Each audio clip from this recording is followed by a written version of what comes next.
1.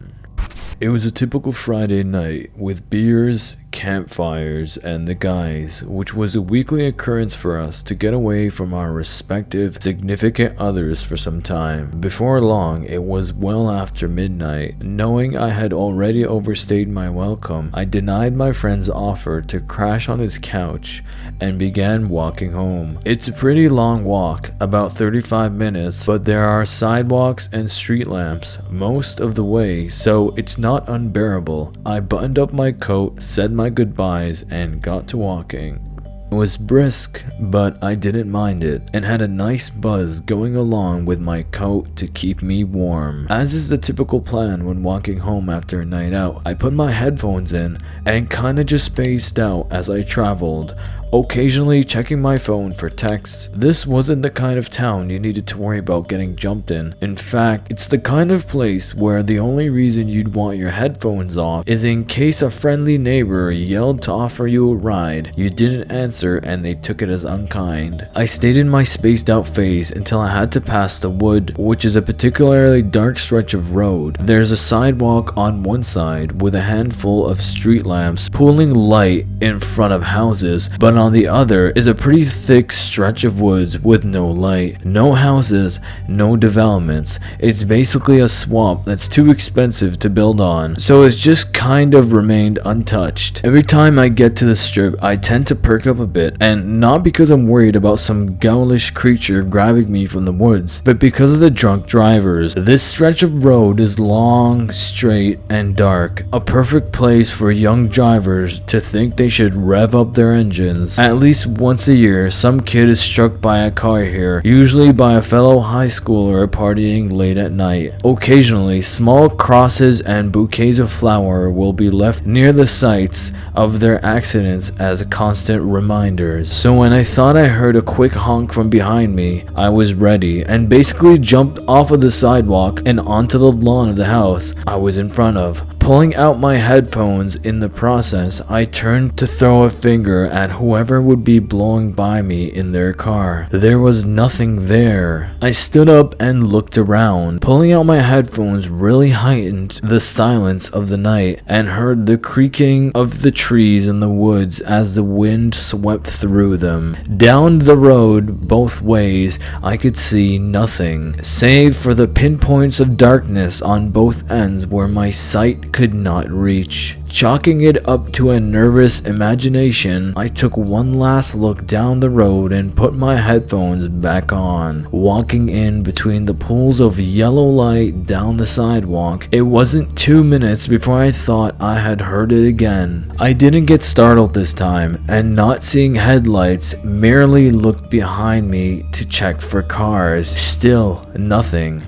I popped my headphones back in my ear and continued my journey. A loud honk popped in my ear so close behind me, I swear I could feel the movement of the air from the horn. I turned and swung, I'm not sure at what, but landed nothing. I regained my balance and immediately pulled out my headphones, ready for anything. There was nothing to save for the wind and darkness of the night around me. That time, I knew I wasn't imagining it. The honk wasn't like a car horn, but like a kid's bike horn. The thought of one of those punks dressed up as a clown immediately crossed my mind, but forced a smile instead, making me realize how foolish I was being. Not only was I in tiny New England town where the rowdiest people were bored to cop, but I could blatantly see for about a quarter mile in each direction. I was alone. Seeing no reason to stop, I began walking again, headphones back in. I had gotten back into the groove of my music when I heard a slight squeak from behind me, figuring at this point it was a car, and already having the crap scared out of me twice, I wasn't surprised. That's when I saw what may be hands down the most disturbing thing I have seen in my entire life. A glimpse of movement caught my eye to the left, and I turned, expecting some automobile filled with high school kids. Instead,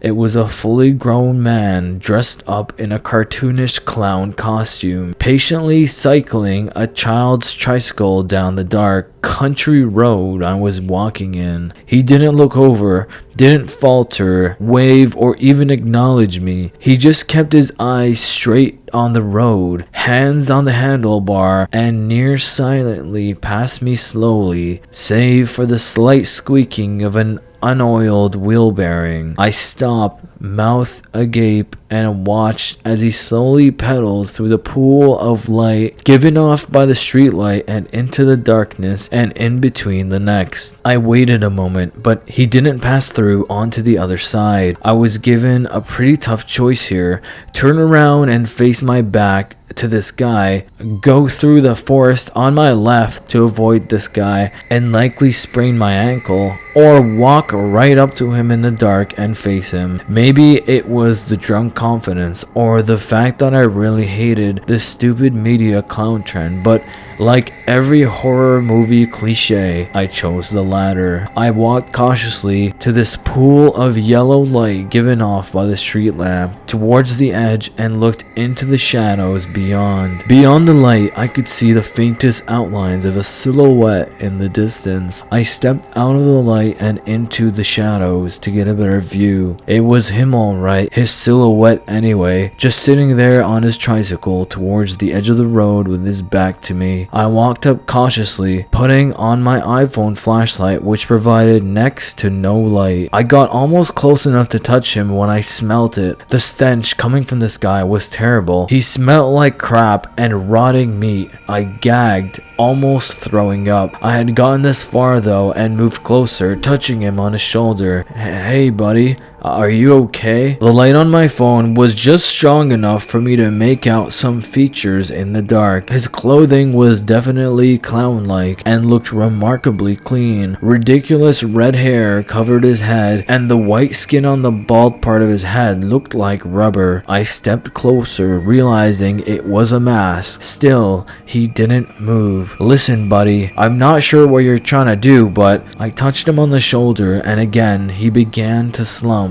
Slowly at first, then he picked up speed, hitting the ground with a wet thud. His bright-colored clown suit burst open and the mask split, and the smell hit me so hard I threw up, spilling out from his garments, and now all over the streets were piles of rotting something, covered in maggots, blood, and bugs. In the mass of rotting flesh, I caught sight of a shiny glint, seeing a ring still attached to a finger. From an impossible height above me, one word rang out: mortem. I twisted around where he was again, standing behind me. The fake rubber skin of his mask looked even more haggard in the dim light, where his eyes should have peeked through. Eye holes was just darkness, with fluids of rot draining down from them like tears. His hand raised up, holding a small children's bicycle horn. He honked it 3 times. My fight or flight system kicked in, and I did the only thing I realized I could do. I landed the hardest punch I've ever thrown, square into his round nose. The hit landed square in the face, but kept going.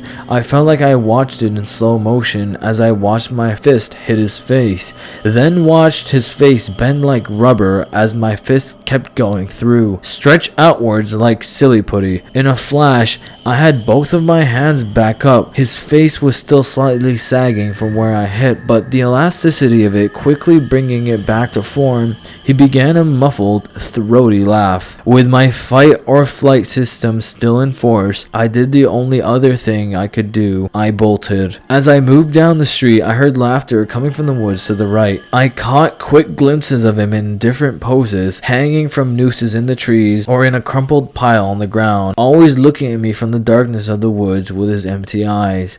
I kept my head down and ran. When I got to my apartment, I unlocked the door and bolted up the stairs. I made it inside, turning every light on, and dead bolted the door behind me. I tried calling my fiance but got no answer. Panting, I walked around my apartment. On the kitchen table, there was a note. Went out with the girls, might be back later than you. Was written on a small scrap of paper placed next to my kitchen table. Was a bulbous red clown's nose. Story number 2.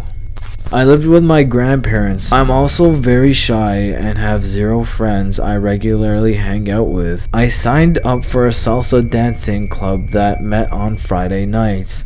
I told my grandma over the phone and she was happy. She asked if I was going with anybody and I told her I was just going by myself. I don't want you walking around campus by yourself at night, she said. This was during the time when the clown pandemic was going crazy. There are many sightings of creepy clown encounters and my grandmother was doing her best to protect me. Well, if you're not going with anybody, call me and let me talk to you on the phone as you walk back. I agreed. At around 10:30, I felt ready to head back to my dorm, so I snuck out of the building and headed towards my dorm. Although the paved path I was walking on was lit by streetlights, it seemed darker than usual. In addition, the entire campus was deserted. Normally, there were quite a few kids my age wandering around, but that night, there was not a soul to be seen. I dialed my grandma and made small talk with her as I walked. I took my heels off and carried them in my free hand. Now, the path I was walking on went past a stretch of sidewalk, which was perpendicular to the one I was taking. Under one of the streetlights, about 10 meters away, I noticed a lone figure standing with its back towards me. The figure,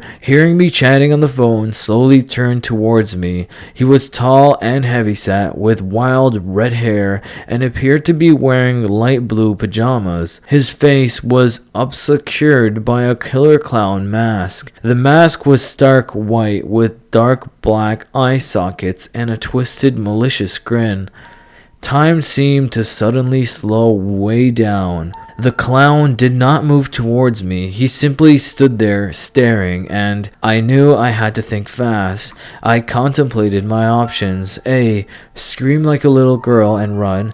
B. Approach him. Or C. Pretend like he didn't scare me. "Are you there?" I heard my grandma say. Remembering to breathe with my phone still in my ear, I decided to go with plan C. "Yeah, I'm on my way." As confidently and nonchalantly as I could, I walked past the sidewalk where the clown was standing, continuing to chat. His head slowly turned as I walked past, watching me until I was out of sight. I ducked into the archway of the nearest building and tried the door, praying it was unlocked. It was. Once I was inside, I slumped against one of the concrete walls and broke down into tears.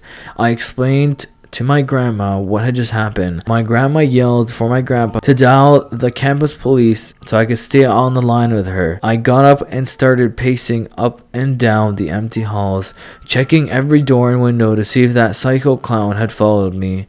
Was he just a stupid kid doing a dare, or was he someone with more evil intentions? Some of the creepy clowns in the news had axes or baseball bats. I had no idea if mine was armed. I had to hang up the phone and call the police myself, otherwise they would have thought it was a prank. Not knowing if I would survive the night, I told my grandma between sobs, "I love you." "I love you too," my grandma also crying. I dialed the campus police and told them who I was and what had happened. The officers on the phone sent several other officers to find me while I stayed on the phone. As I was talking, I heard a door open. I froze. Was the clown here? Did he find a way in? A tidal wave of relief washed over me as several officers came striding down the corridor. They walked with me back to my dorm. As soon as I was inside, I locked my door and window and shut the blinds. I called my grandma back. Since then, I've made a few friends at school. However, I don't go out alone after dark anymore. And as for that creepy clown, let's not meet again. Dragon Army, thank you for watching that video. If you want to hear more creepy true stories, you know what to do. Make sure you hit that like button and subscribe to turn that post notification bell on so when I upload more videos, you don't miss out. Love you guys so much. Thank you for watching AldosWorld TV, and remember, it is your world if you want it to be. Peace.